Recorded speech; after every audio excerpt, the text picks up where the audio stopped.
So tell me the story about, you mentioned that y'all were sitting Indian style at the bottom of the staircase, the back staircase. Yeah. Now, for you fans that don't know, when you walk in the front door of Graceland, there's a staircase going up to the left that everybody, it's iconic, everybody knows it's there.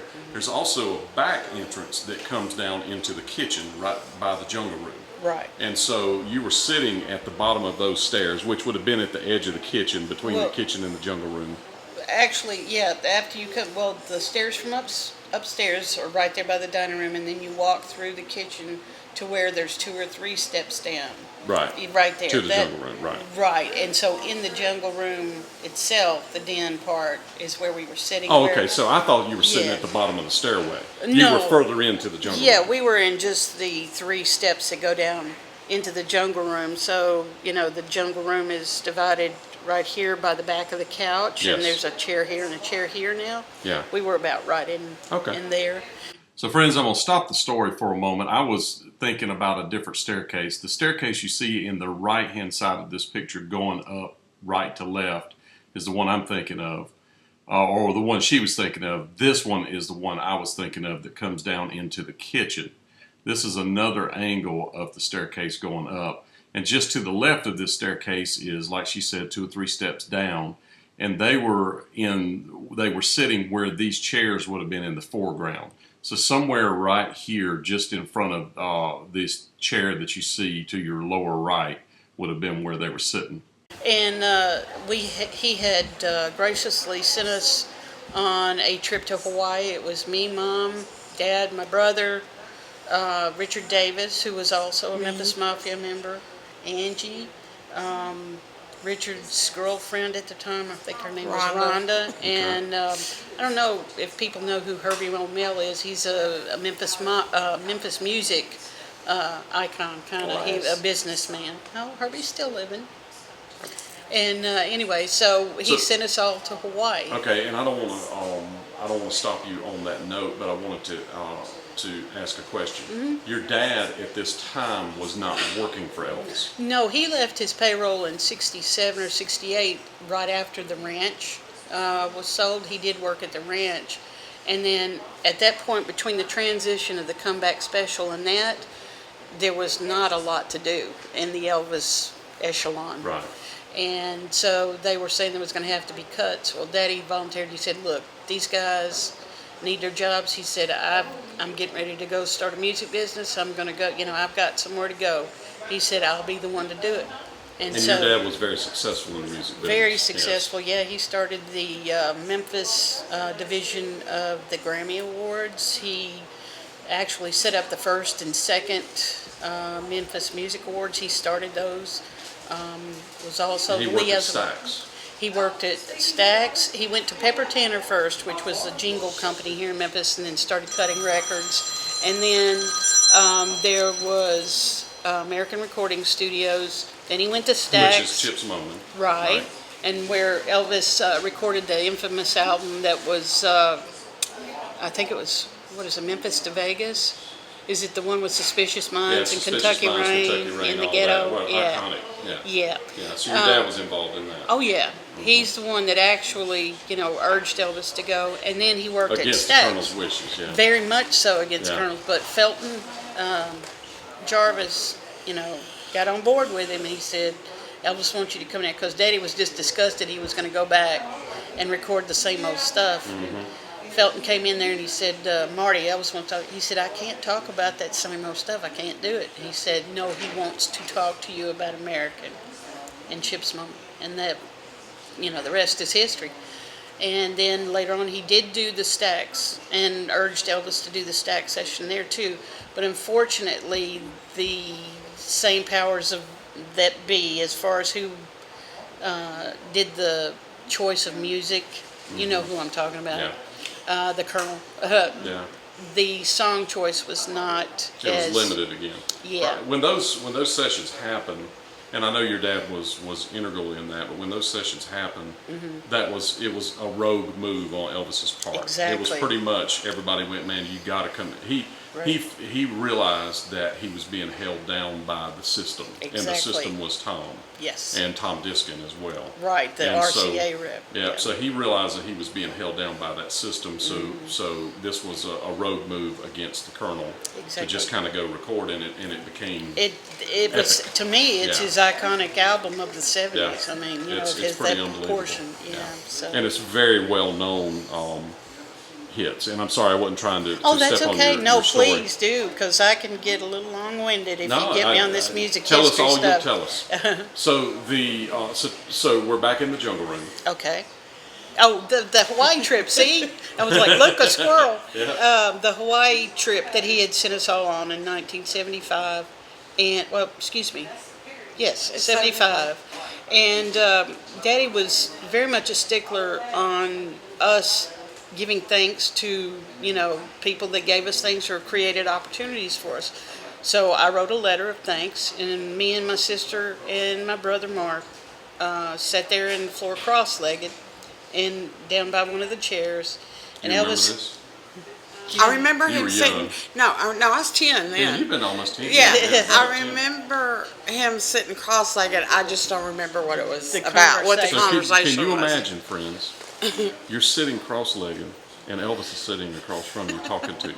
You have his full attention. Yeah, like, Indian position, Yeah. Native American Yeah. positions. Yeah, but I was born into it. I mean, they were one or two or Yeah. whatever. I was actually born into it, so Yeah. it didn't. So what was your address when you were born? 3764 Highway 51 Because you lived at South, Graceland.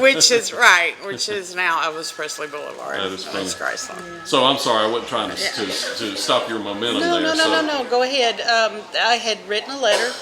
We were sitting there. Elvis came down the steps, and as I told you, he was always patting all of us little ones or short ones on the head, and he held onto my head and sat down like we were sitting with his legs crossed, and let us say our spiel and tell him thank you, and let him know that we did realize the opportunities that were afforded to us because of him, and we were very, very lucky to be in that position. And I gave him the letter, and he said, of course, thank you. And the neat thing about Elvis, you'll see it in his pictures when he's talking to children, he would get down on their eye level, and that's why he sat down on the floor with us. He'd get down on the eye level and talk to you with respect, just like he would an adult. And that's Amazing. one of the most of the memories that I cherish, is just being able, and that it was amazing to me that a grown man would sit down and talk to me like I was an adult. You had his full attention at Yes. that Yeah. moment. Very much. Yeah. That's so. incredible.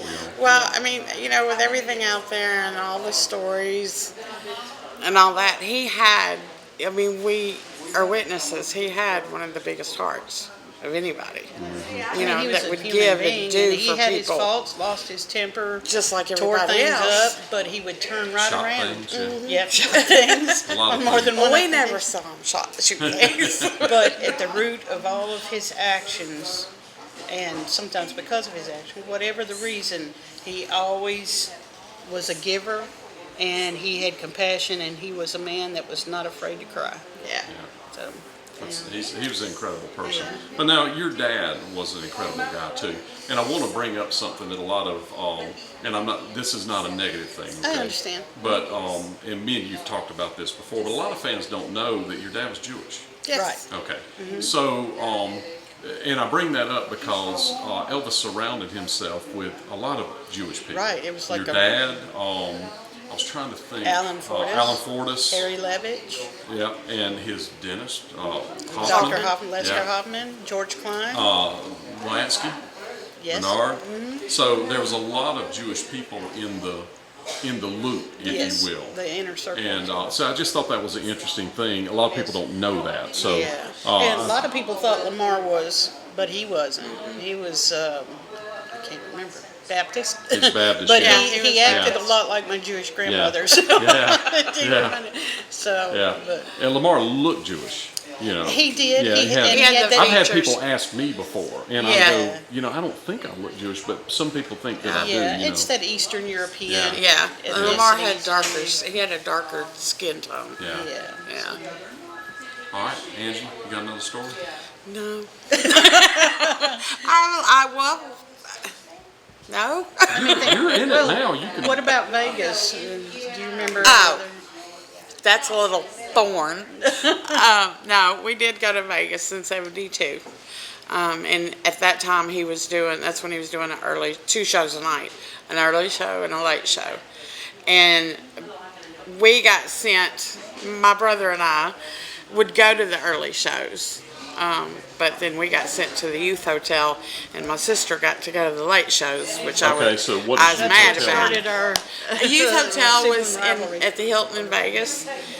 They had it was called a youth hotel within the hotel, so that like the adults could go on the casino floor or drink. So it was a place for y'all to go Yeah, hang out. they had bunk beds. You could spend the night in there. You had arcades. That would be incredible. Yeah, That was very smart. Yeah, it was like a hotel within a hotel, Yeah. and they had supervisors. But I was more upset that I didn't go to the late show, and she did. But okay, so you got to go to the Yes, late I did, show, because so tell me about I was a teenager, had just turned 13, I believe, or 12. So I got to go to the late show and sit in the Elvis booth with Linda and Mama, and I forgot who else was there. Well, wait I think a minute. maybe Can Judy I West. interrupt? I sat in the Elvis booth too. Well, yes, It was during just at the early show.